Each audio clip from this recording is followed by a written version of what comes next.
Alrighty, folks, we have heard some famous people like Stephan say that real estate investing is not worth it. We've heard him turn down millions of dollars, but you know what, folks? You are not Stephan.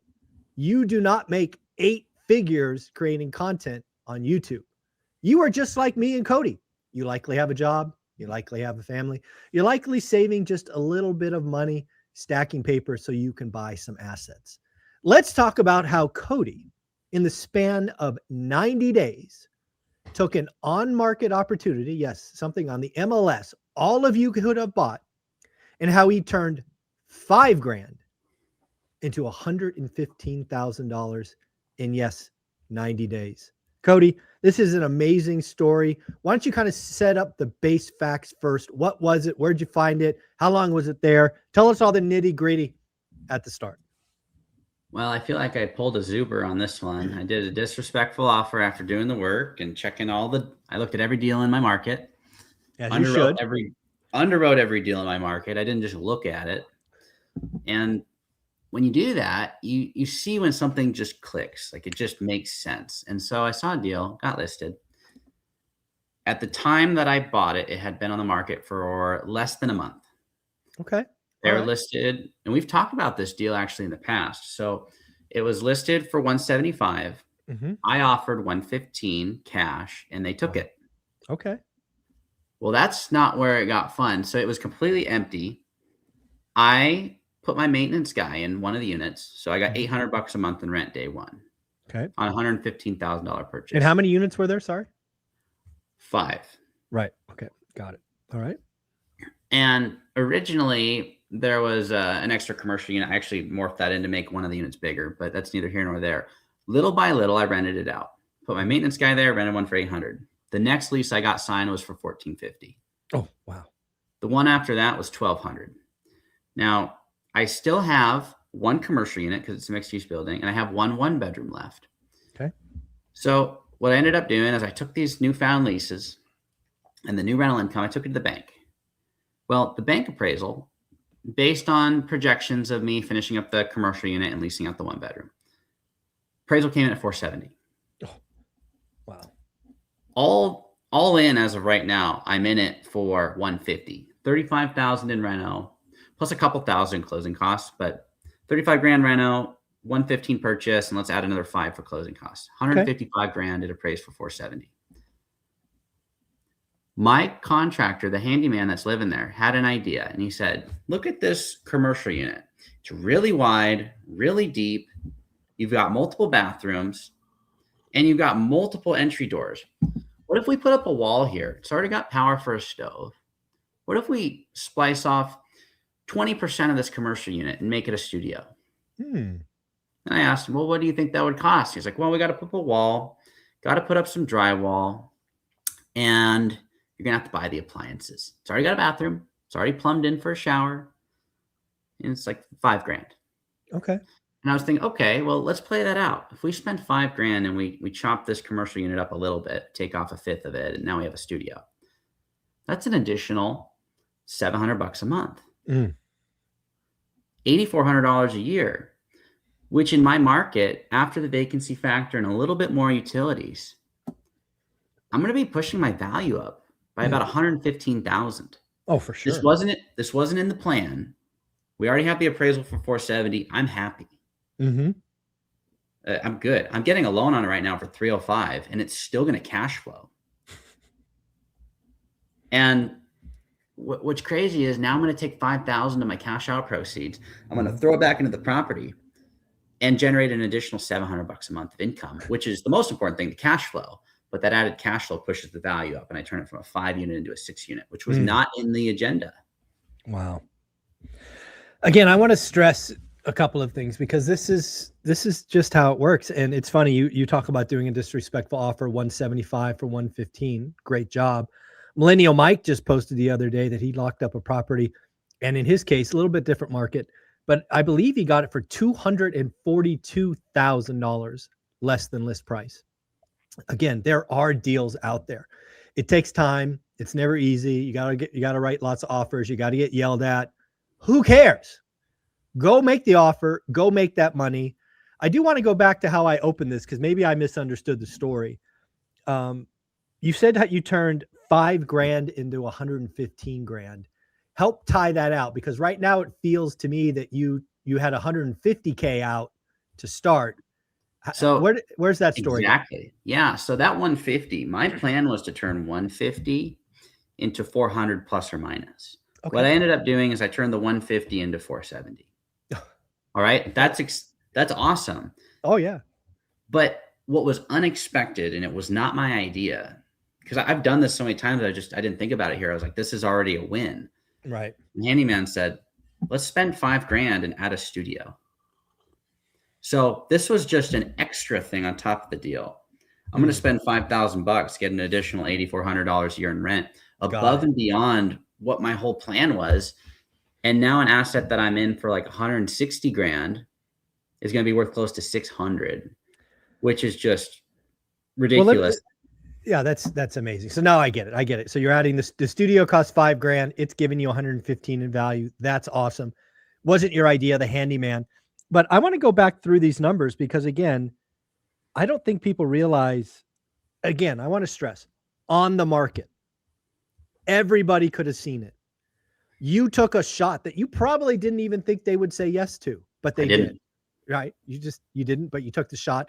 And let me tell you this, folks, you will never make a goal or make a basket or get a deal if you don't execute. You got to do the work.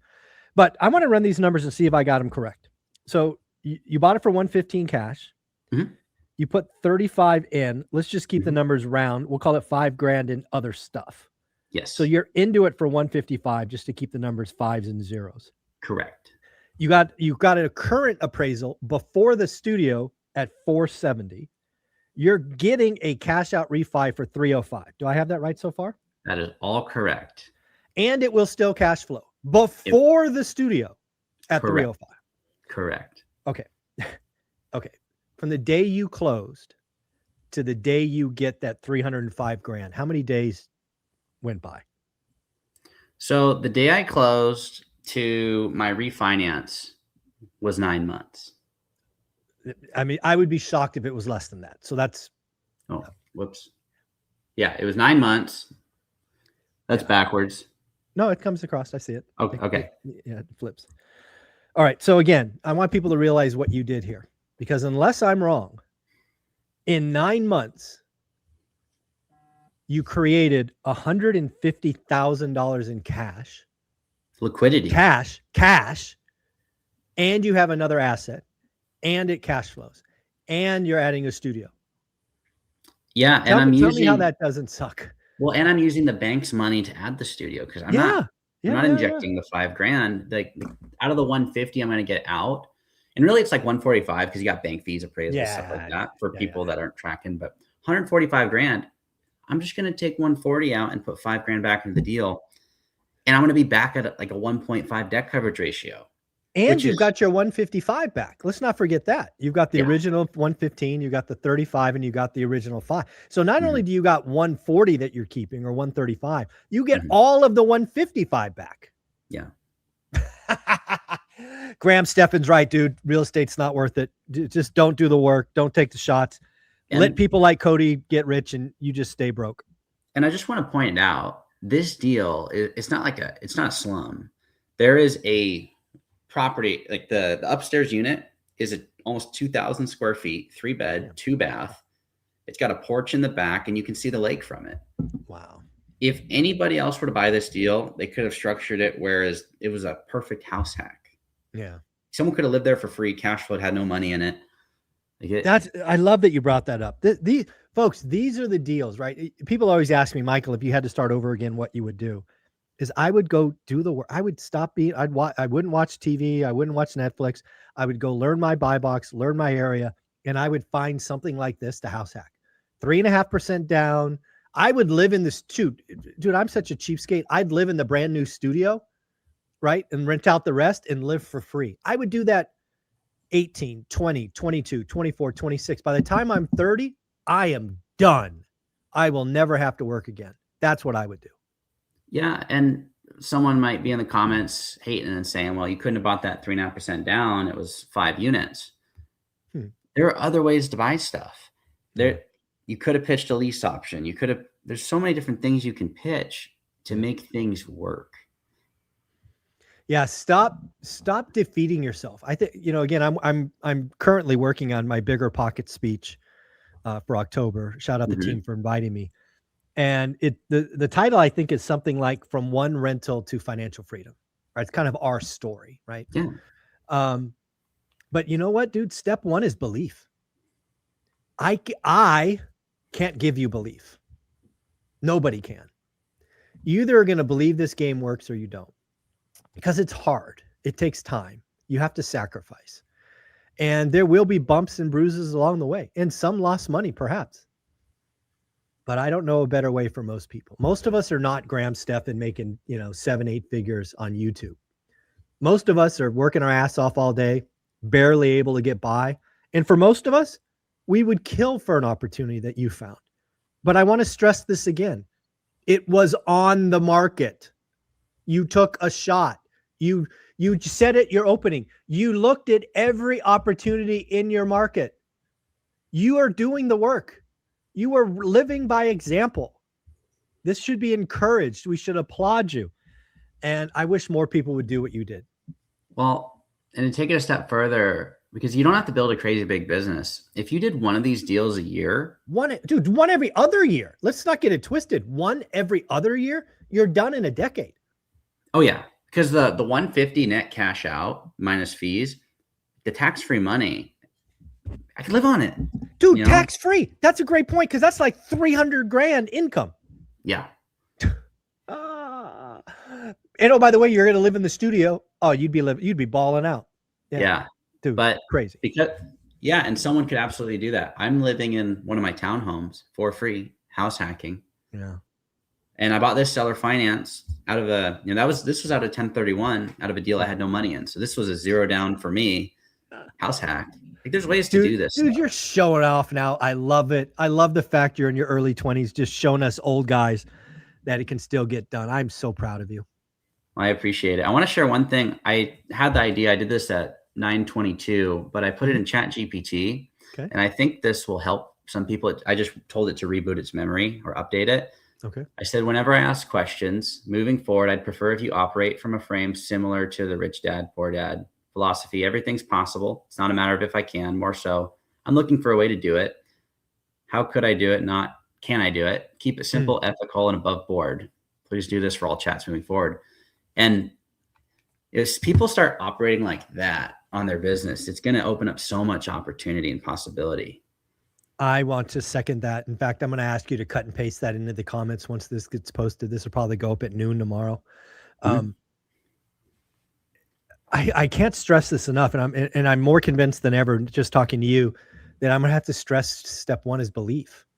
Like if you don't have it, I can't help you. I can tell you all the great stories. I can tell you all the great stuff. I could even give you blocking and tackling. But if you don't fundamentally believe, I can't help you. So having that tweak to ChatGPT, not in keeping it above board and ethical. I love that little twist at the end. That's the mindset we all need to have. And that's frankly, like if you watch more than one of my videos a week, you probably lean that direction. Because I don't suffer fools, and the doomers, frankly, get tired of me, which I'm okay with. Right? I don't want them in my world. But yeah, dude, we got to keep that focus. Dude. Step 3 of getting wealthy is the most important. It takes a decade. So if you can keep that mental frame for a decade, I love your chances of getting wealthy. Yeah, absolutely. There's a way to do everything you want to do, but you have to understand there's somebody doing it. And if someone's doing it, there's a way to do it. It's not like, oh, they can do it because of this. Like they had to start somewhere too. Cody did the deal today. Cody found an on-market deal. He took a shot with a disrespectful offer. He closed the deal. He executed the plan. The plan's evolving, and he's sitting on a brand new asset. The bank's going to give him roughly 150 grand tax-free. It's going to cash flow. He's going to create a 6th unit.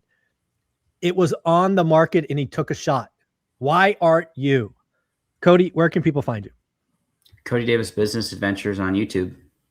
Thank you, buddy. And the leader of the Saturday mastermind in school, which this past weekend, I guess you guys talked about math and all that fun stuff. Yeah, we went on a tangent and it was pretty fun. Someone asked about how a cap rate interacts with a rate factor. And so we got to jump into that and really deep dive why the math works the way it does, how the actual calculations work on people's calculators. It's cool. It's cool to know what works, but it's really important to know how it works and why it works. Totally agree. Cody, you're amazing. Thanks for all you do. Take care. Have a good week. See ya. Mm-hmm.